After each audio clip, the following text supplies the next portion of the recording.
¿Es la profesión de camionero una profesión en vías de extinción?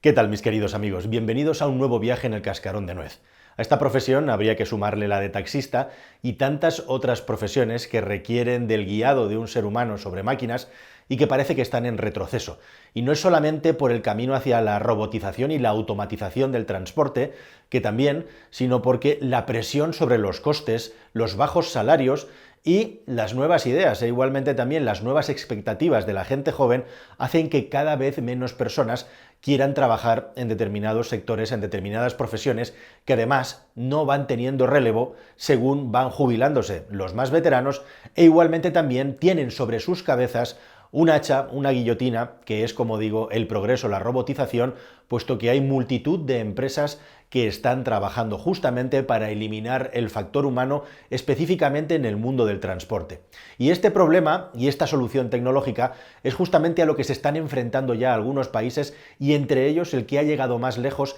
es Japón. Pero para contarte bien esta historia y cómo las autopistas logísticas podrían sustituir el transporte por carretera e incluso por ferrocarril, tal y como lo conocemos hoy en día, y saber exactamente qué es lo que planea Japón, que es ni más ni menos que una gigantesca cinta transportadora de 500 kilómetros de longitud, para eso tenemos que irnos de viaje a Marruecos, porque aunque en España ya nos hemos olvidado, en España pasó algo que tiene mucha relación con esto que te estoy contando y sucedió hace ya nada menos que medio siglo. Vámonos de viaje a Marruecos.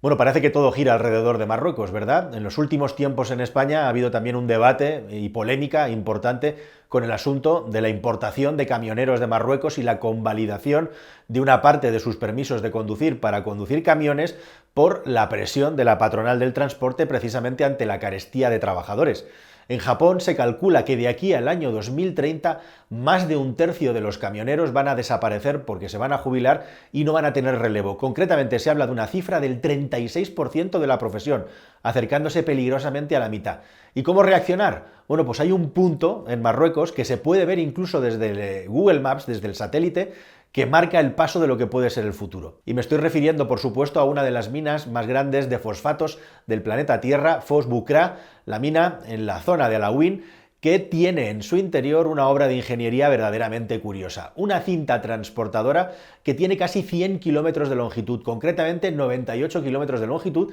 y que se empezó a construir cuando esa instalación y esa zona estaba bajo la soberanía y el dominio español. Con la ayuda de los ingenieros de ThyssenKrupp, de los alemanes, se construyó la que sigue siendo a día de hoy, formalmente, la cinta transportadora más larga del mundo. Tiene 11 tramos distintos, eso sí, no es una cinta única, son 11 los tramos, pero en total suman 100 kilómetros redondeando desde la mina de fosfatos hasta directamente el puerto donde se embarca este mineral tremendamente preciado que sirve, entre otras muchas cosas, principalmente para alimentar a la humanidad, para poder poner abono en el campo y que los miles de millones de seres humanos que seguimos poblando el planeta podamos comer todos los días. La cuestión es que el asunto de las cintas transportadoras se ha ido sofisticando y evolucionando y a día de hoy se dan dos factores fundamentales para que muchos países como Japón se estén planteando cambiarlo todo. El primero de todo es justamente que la mecanización y la interconectividad, sumado a la robotización, permiten ahora poder transportar mercancías sin el control humano, de la misma manera que en muchos sitios ya hay pequeños tranvías o metros que no tienen conductor en su convoy, que no tienen maquinista. Eso está pasando en los trenes que nos subimos cada día por debajo de tierra. En Barcelona más del 50% de los convoyes con sus coches no tienen conductor, está todo automatizado y de hecho de manera remota. También ocurre en los aeropuertos. ¿Por qué no hacer infraestructuras específicas de ese tipo sin ningún tipo de control humano en el lugar y que estén diseñadas y planificadas para transportar mercancías en lugar de para transportar personas que requieren de unos estándares de tamaños, de velocidades y de seguridad que no tienen nada que ver con el transporte de mercancías? Pues esta es justamente la idea en la que se quiere inspirar Japón y en la que empresas punteras y muy importantes que han puesto mucho dinero encima de la mesa están trabajando. La idea de Japón justamente es construir una infraestructura que, según la zona por la que pasara, estaría por encima de tierra, otras veces sería subterránea, que aprovecharía obras que ya están construidas construidas como autopistas o autovías para de manera adyacente crear un carril en el que se transportaran de manera automatizada en una especie de cinta transportadora gigante estas mercancías comparadas en lugares, en plataformas logísticas determinadas y que serían una diferencia importante puesto que se estaría ahorrando miles, docenas de miles de camiones al año de transporte de carreteras. Y aquí está el segundo factor. Según va aumentando la presión sobre las emisiones de CO2 sobre los estados, este se considera que es un transporte, y realmente lo es, mucho más eficiente desde el punto de vista de las emisiones. De hecho, es súper interesante cómo el concepto de cinta transportadora de las minas, que son las más avanzadas que hay en el mundo, o las de los aeropuertos, se puede llevar al mundo del transporte de mercancías. Por ejemplo, en el aeropuerto de Dubái hay un sistema de cintas transportadoras hiper eficiente que suma nada menos que 63 kilómetros. En Brasil hay una obra de ingeniería impresionante que es la cinta transportadora aérea más grande del mundo, tiene 14 kilómetros y medio de goma, es decir, que la longitud es la mitad, aproximadamente 7,20 y pico kilómetros de cinta transportadora aérea que lleva piedra calcárea directamente de la cantera a una fábrica de cementos que hay en medio de un grandísimo bosque, de una zona selvática, y en la que, lógicamente, antes se tenía que hacer el transporte de estas 1.500 toneladas de piedra calcárea por carretera. Aproximadamente se necesitaban 40 camiones por hora para transportar la producción de la mina a la fábrica. Ahora, con la cinta transportadora y de una manera completamente electrificada, todo ese material primario se transporta por el aire, como digo, salvando toda clase de accidentes geográficos, y la reducción de impacto en el medio ambiente ha sido brutal al eliminar el camión de la ecuación. Y parece que eso es a lo que vamos. De hecho, en Japón ya existe otro ejemplo de cinta transportadora brutal,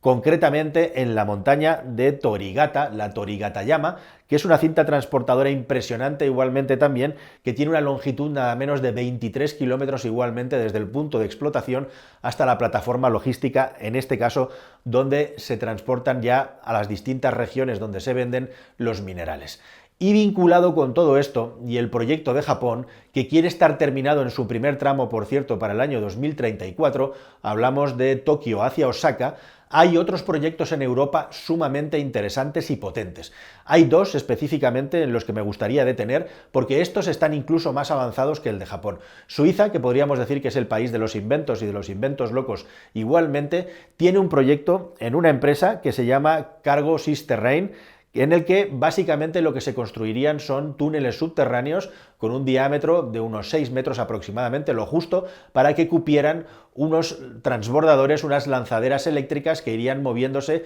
de un lado a otro de manera absolutamente robotizada, es decir, serían robotaxis que circularían sobre plataformas a una velocidad no muy elevada, pero que serían capaces de funcionar de manera completamente autónoma, tanto en el transporte como en la carga y en la descarga, en la que recogerían o dejarían las mercancías que transportan para, con unos ascensores, llevarlos a superficie, y en la superficie que siempre hubiera una plataforma logística vinculada a transporte por carretera, a transporte por ferrocarril aéreo o a transporte marítimo, o en este caso acuático, en alguna de las zonas de Suiza. Este proyecto, súper interesante, tiene, para empezar, un primer tramo que se está estudiando entre el nombre casi imposible de Harkingen-Nederrip de Zúrich, y comportaría nada menos que 70 kilómetros de túneles con una profundidad de entre 20 y 100 metros. Algo muy parecido al concepto del Hyperloop que en su día propuso Elon Musk y del que te hemos hablado ampliamente en este canal, y que, como no podía ser de otra manera, ha sido un absoluto fiasco en lo que se refiere a los proyectos de transporte de pasajeros